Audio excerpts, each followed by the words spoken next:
kó máa falà sí wípé kò sí ohun tá a fẹ́ fi ẹ́ ṣe ní òkè mọ́sán wípé kókó reverse trend is too much. Abandonment. Yewa is the area of abandoned projects. Whoa, Ibokia, the university project there, abandoned. Onowani, abandoned.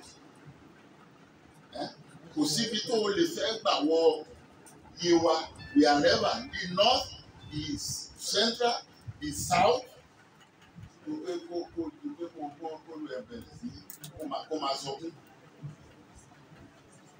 Why?